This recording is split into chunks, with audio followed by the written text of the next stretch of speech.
Good morning, folks, and welcome to Curiosities of Staffordshire.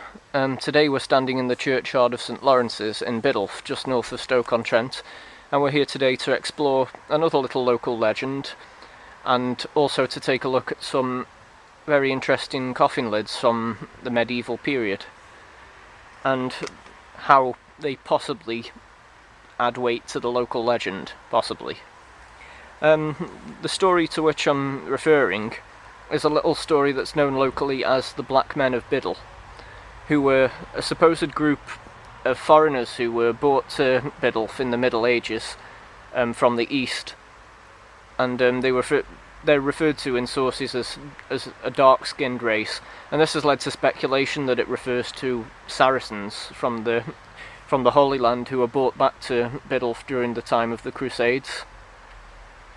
And Bidulph does certainly have a connection to the Crusades through a knight named Orm of Biddle, who, legend has it, was the one who brought these Saracens back with him. And there are many knights from the local area who possibly took part in the Crusades. And allegedly today there are people who live on Biddulph Moor, and there's a local family by the name of Bailey who claims to have descendants who were these Saracens brought back from the Middle Ages. Another piece to the puzzle is that St Chad's Church in Stafford does incorporate a lot of features, or rather it did at one time, that echoed back to sort of Islamic architecture from the east, and this has supposedly added weight to the argument that part of it was constructed by these Saracens who came back to Bidulph, who were apparently stonemasons from the Holy Land. Whether that's true or not, a matter of debate. So there are possible other ways that architecture could have come about. But nonetheless, this story is here, and what we're going to look at in the churchyard today is another connection to the medieval period, and that is the form of these stone coffin lids, which have many motifs on top that are typical throughout Europe, and many of them are found on the tombs of sort of like knights or warriors from Northern Europe in the medieval period. And at this point we're going to go up and take a look. In my opinion, they're pretty interesting anyway, because it's unusual to find them in the Midlands, in England at least, even if they have no connection to the local legend whatsoever. So at this point I'm going to stop the film and we'll pick it up over there. Okay, just a quick shot here. This is the side of the church, and these are the coffin lids that I was referring to, which are now sort of made into benches down the side of the church, and we'll take a closer look. So this is the sort of motif that we find on top of the coffin lids, sort of various forms of crosses. A lot of them are not complete, but that's, they have gone through 600 or 700 years of weathering, I guess, and we'll continue to walk down. This is quite a large one, a cross with a full base, in a typical sort of Catholic cross of the medieval period, which is quite a common design on these sort of tombs. We go further down. These are more interesting. This is a more crude cross design, I guess, but the motif that we see at the side looks like an axe of sorts. Probably not a battle axe because it's very small. Maybe it's some sort of indication of the profession of the person who is buried here. If we move down, this is another interesting cross motif, another quite crude one really.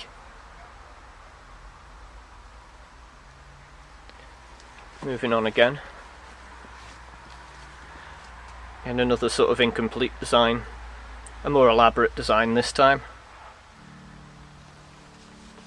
Oh, I don't know if you can hear, but you can actually hear music coming from inside the church.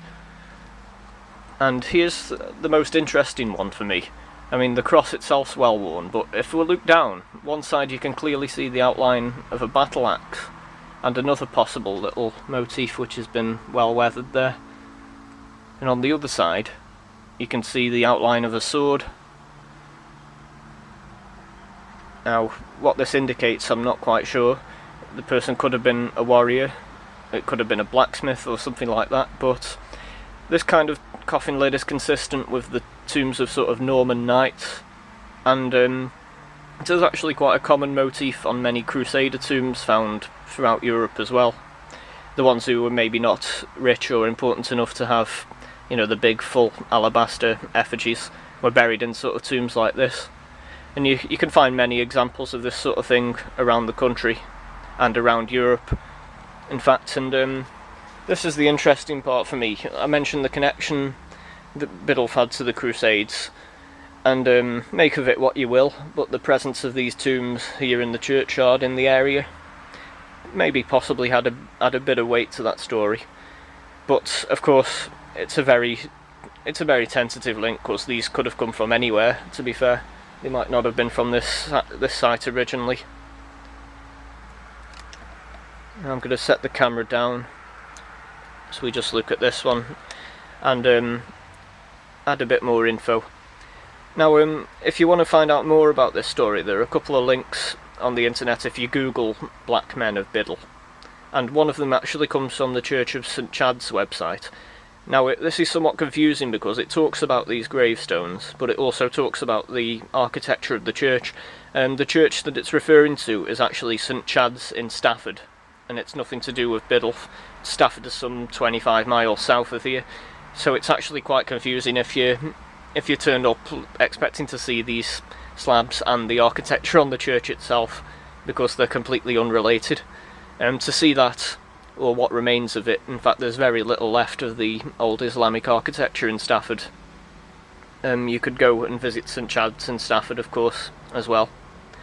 St Lawrence's Church is on the main road as you go through Bidulph, and it's literally just round the corner from another local tourist attraction, Biddulph Grange Landscape Gardens, which is more frequently visited as a National Trust property.